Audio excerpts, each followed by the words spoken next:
What's up, everyone? I'm the Kaiju no Kami, and Halloween month continues with, well, a Halloween video.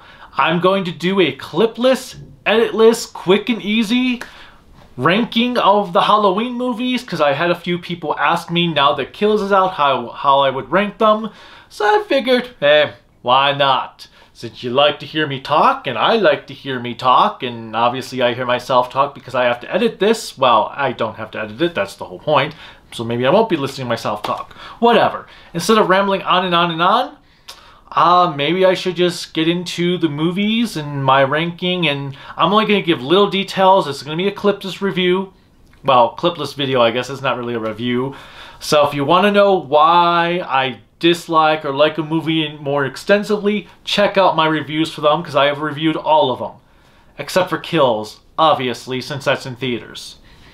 So let's start with the bottom of the barrel at movie number 12. The absolute worst Halloween movie of them all, Resurrection.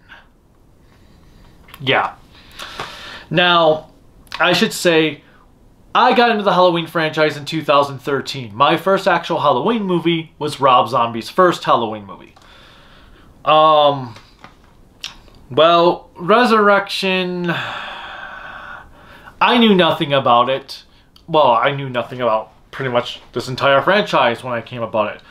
But the sheer level of stupidity this movie invokes is just bad. The Michael costume is awful. The actors are awful. The main character, they had to dub over her scream because she couldn't scream, and Busta Rhymes doing like kung fu moves on Michael. Yeah, awful, and it's kind of boring. Yeah, so Resurrection, dead last. After that would come, well, Rob Zombie's first movie. It's a horrid retelling, and as I said, this was the first Halloween movie I ever saw. So I had no bias to the original when I went into this. I went into this like, oh, I like Rob Zombie. I loved House of a Thousand Corpses. I kind of liked Devil's Rejects. So cool. I can't wait to see what this Halloween is all about. And it's just your typical generic white trash family, white trash dude, gets picked on, he goes crazy, murders people, and then he wears a mask as if that's an excuse to be a jackass. Yeah, so this, plus it's boring, the characters are quite unlikable, and I don't like to dehumanize not Michael compared to later on in these earlier stuff, where Michael is not meant to be a typical human. He's a supernatural being in the guise of a man. So, awful movie. However, it is better than Resurrection because it does kind of have a few things here or there. Now, actually, let me... Oh, and if for some reason those look awkward because of the green screen, oops, my bad. There's really no green in them, though. Well, there might be in those ones, but if the covers come out looking weird for the green screen, sorry.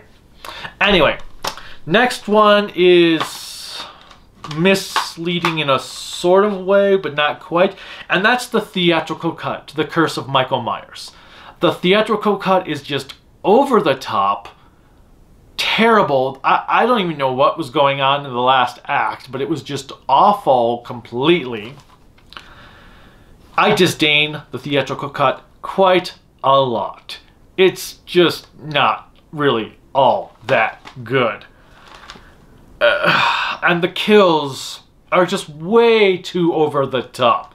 Well, it feels like they're trying to make Michael be Jason and trying to outdo his kills.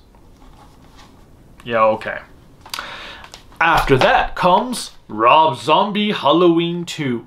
The reason I rate this higher than rank it higher than the others is because it wasn't afraid to try to attempt something different. It doesn't always work. It's, again, kind of boring at times. It should have been called Michael the Hobo or Hoboween. The characters are still unlikable, but I do have to give Rob Zombie credit for attempting to try something new with it. It didn't work, but again, it was nice to see. Therefore, I give it a few pointers for that. And that kind of does elevate it above some of the others. It's not a very good movie, but like I said, it's got some interesting choices. Then comes the producer's cut to The Curse of Michael Myers. That cut is so much smoother. The pacing is much better. It doesn't go all out in some of its kills that just made no sense, like a guy's head exploding from being electrocuted. Oh no. The ending, still kind of weird, but again, the pacing makes a lot more sense.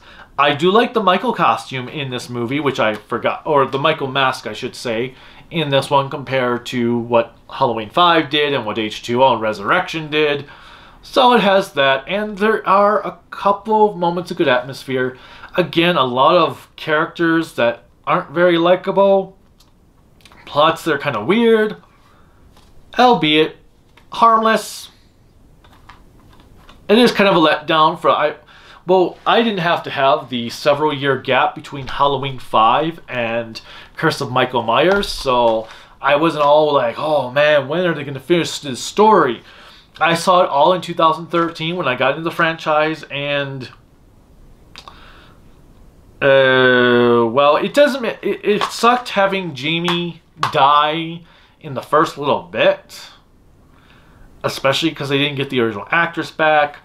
But the producer's cut is a much more cohesive movie that feels like it has some sort of purpose. It might not be great. It's still not a great movie by any means, but it's better. And I am looking forward for Shout Factory to eventually release the producer's cut on 4K. After that comes Halloween 5. This movie, yeah. It's better than, obviously it's better than the ones I already talked about. It's the weakest of all the movies from the 80s. There are some good moments to be had, specifically in the farmhouse. I would say the scenes in the farmhouse area alone make it better than some of these other ones. So, and the new video quality on this 4K is impressive. There is so much grain that gives things more detail. I mean, I know it's not a video, I'm not doing video quality reviews, but damn. I felt kind of like I was watching a different movie compared to the old cut, the old transfer when I watched this. And I don't know, it kind of actually helped me enjoy the movie a bit more this time around. It's still not a great movie. I don't really like what they did with Pleasance, even though Pleasance does the best he can with the material he's given with and does it effectively. Same with Danielle Harris. She does the best she can with the material, even though the material she has is total garbage. So Halloween 5. Following that is Halloween H2O.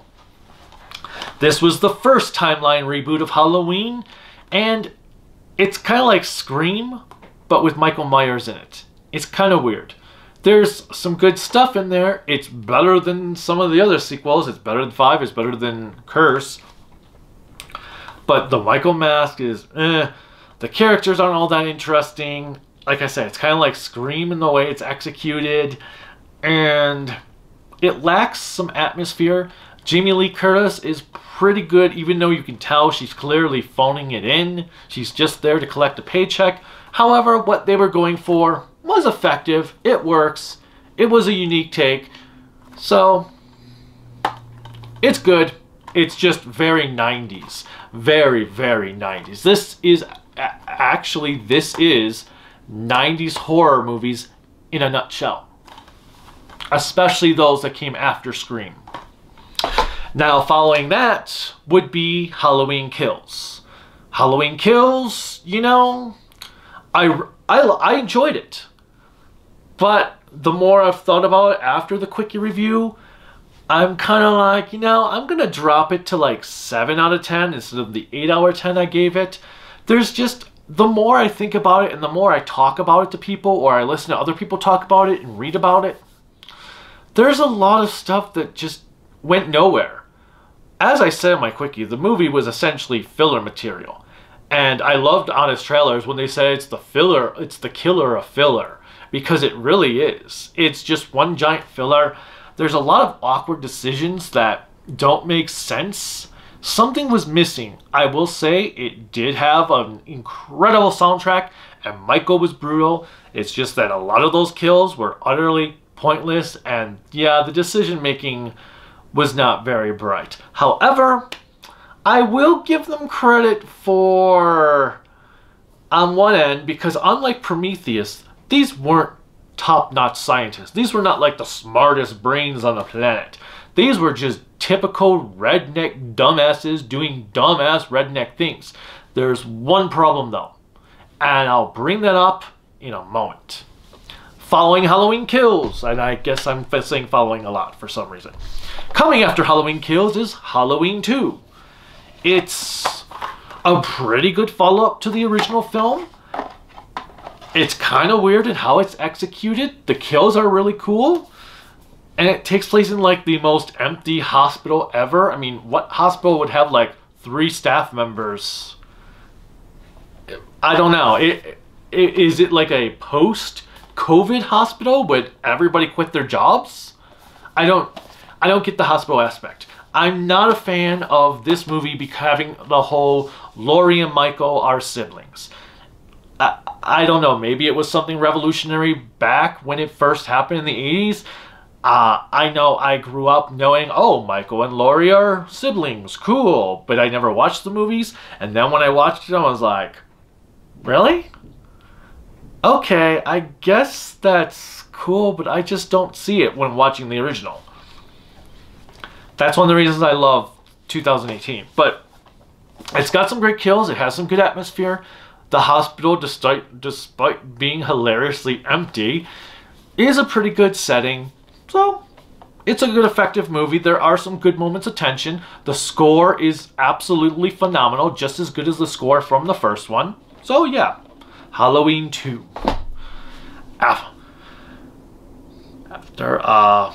Next up is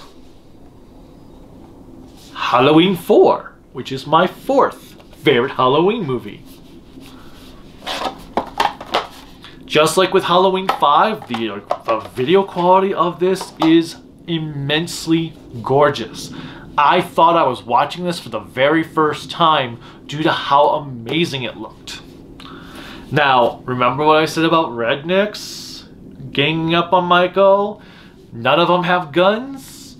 In this one, they have guns. And they're still not as effective against Michael as... So, there's that kind of weirdness. When everyone's talking about what kills, oh, well, why didn't they all just have guns? Why didn't they use guns? They used baseball bats and iron and all this stuff. Why didn't they use guns?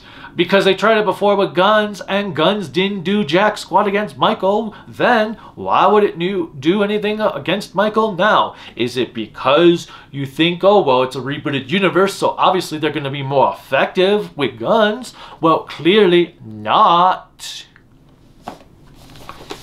So yeah, guns, it doesn't matter. You have guns, ineffective. You have knives, ineffective. You have whatever you want to do, ineffective. It don't matter for squat.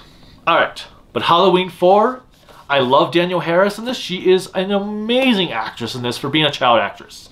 Donald Pleasance is, again, spectacular. Donald Pleasance is like the best thing about some of these movies. Alright. Ranking number 3 is Halloween 2018. It is the return of what felt like a direct, well, it was meant to be a full reboot to Carpenter's original. Halloween 2 and all that never happened. There was no Michael, Laurie, sister, brother bullshit going on. It was just one man just out to kill. And he does it efficiently well with a killer soundtrack and goes all out on the town. It's suspenseful, it's atmospheric. It really followed the whole thing. Like, this is practically a 70s, 80s slasher film in the modern day, whereas Halloween Kills is unfortunately everything wrong with modern slasher movies. But excellent movie, great. They really got Michael right. I love how worn Michael's mask looks and everything that went on. So yes, Halloween Kills, phenomenal, and the ending does the whole Laurie Michael showdown better than H2O. In number 2 place is Halloween 3. Actually today, 3 more days till Halloween, Halloween. 3 more days till Halloween, Halloween, Silver Shamrock. But yes, Halloween 3. It has nothing to do with Michael Myers, but it makes sense because at that time, Halloween 2 killed off Michael Myers, so they wanted to go into a different direction, which makes sense because the franchise was called Halloween, not Michael Myers. So,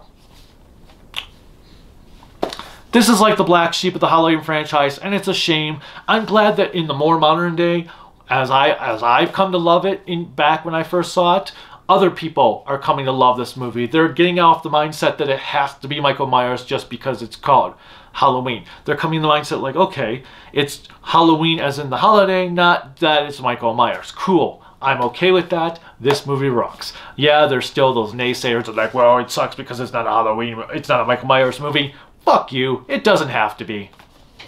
Okay, but Season of the Witch, again, suspense, atmosphere, tension, keeps you on the edge of your seat, wanting to see what's going on. It does have a little bit of moments of confusion and complexity. It's not perfect by any means. However, I enjoy it immensely. Every time I watch it, I am just enjoying myself from start to finish. I never get bored. I'm never like, ugh, when's this one going to end? No, I'm always engaged in it, even if it isn't exactly perfect. So Halloween 3, definitely check it out if you have been ignoring it just because it says doesn't have Michael Myers in it. And finally, obviously, the best Halloween film of them all is the original. I watched this for the first time in 2013, and I was like, damn, that was really, really good. Oh my god. I was not expecting it to be like that. I was actually expecting it to be kind of like be more like the Friday the 13th saga, where it's just kills all in your face. He's just come at you, oh, every death everywhere. But no, it was a well-paced, well-written, well-plotted movie with amazing atmosphere and incredible soundtrack. Just one of the greatest horror movies ever made. It's my second favorite horror film. To jump from never seeing it to number 2 all in like one viewing, maybe 2 viewings, shows that this movie has something. There's something about this movie that just makes it incredible, that even if you didn't grow up on it, it's a really, really damn amazing, phenomenal, spectacular movie. So that's my really long, extensive rant and ranking without any clips and any editing whatsoever of the Halloween movies. What are your favorite Halloween movies? Let me know in the comments. You can click like, subscribe, the bell notification, whatever else YouTube has you clicking in to support me. You can support me on Patreon at Kaiju no Kami, Facebook Kaiju no Kami, Instagram Kaiju no Kami, my website, creativitybydesignllc.com. You can get Kaiju no Kami merchandise from creativitybydesignllc.com/store. We've got a special deal going on where we've discounted the merchandise for the first few sales. And that's all there is. What is your favorite Halloween movie? Did I already ask that? I don't know. I might have already asked you to put that in the comments, but whatever. It's, like I said, unscripted and just going on until I shut the hell up. And I'm going to shut the hell up now. So until next time, bye.